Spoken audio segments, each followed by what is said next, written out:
नमस्कार मेरे प्यारे विद्यार्थियों और साथियों। आज हम बात करेंगे CAA के बारे में, जिसे हम सिटीजन अमेंडमेंट एक्ट 2019 भी कहते हैं और हिंदी में नागरिकता संशोधन अधिनियम या कानून 2019 भी कहते हैं। 2019 इसलिए कहते हैं क्योंकि यह 2019 में पारित हुआ था।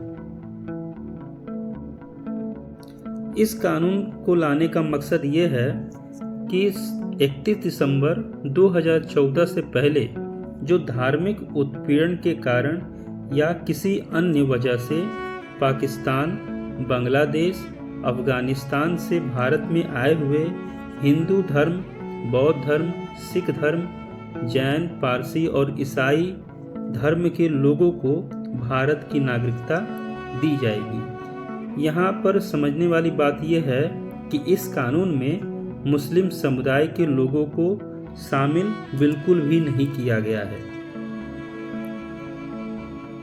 CAA के आने से पहले भारत की नागरिकता किसी व्यक्ति को जन्म से मिलती थी या भारत की नागरिकता लेने के लिए किसी व्यक्ति को भारत में 11 साल समय गुजारना पड़ता था, तब जाकर के उन व्यक्ति को भारत की नागरिकता मिलती थी। अब सिटीजनशिप अमेंडमेंट एक्ट 2019 के आने के बाद से यह अवधि घटाकर 6 वर्ष कर दी गई है। यानी भारत की नागरिकता अगर किसी व्यक्ति को लेनी है तो उसे मिनिमम 6 वर्ष भारत में रहना अनिवार्य होगा।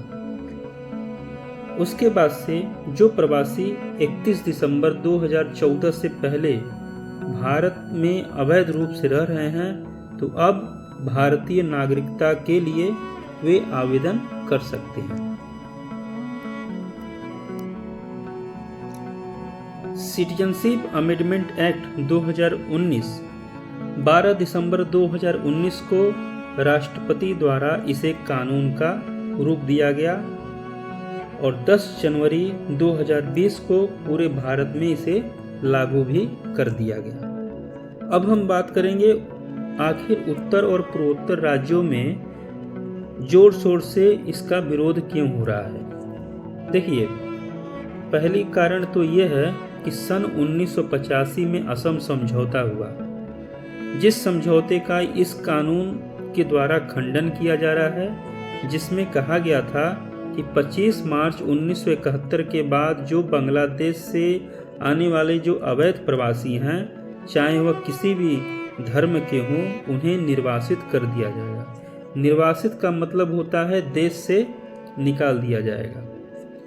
दूसरा कारण यह है कि असम के लोग तर्क ये दे रहे हैं कि इसके जरिए अवैध प्रवासी जो हैं असम राज्य के नागरिक बन जाएंगे, जिसके कारण से असम की संस्कृति पर प्रभाव पड़ेगा, उनके कल्चर पे प्रभाव पड़ेगा। ये असम की जनता आमतौर पे बोल रही है, इस कारण से वह इस कानून का विरोध कर रही है।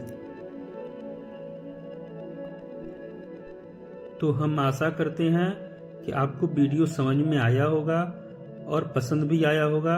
अगर पसंद आया तो लाइक कीजिए और अपने दोस्तों के साथ शेयर कीजिए, ताकि सिटीजनशिप अमेंडमेंट एक्ट 2019 के बारे में उन्हें भी पता चल सके। और सब्सक्राइब करना बिल्कुल भी ना भूलिए। बहुत बहुत धन्यवाद। Thank you so much.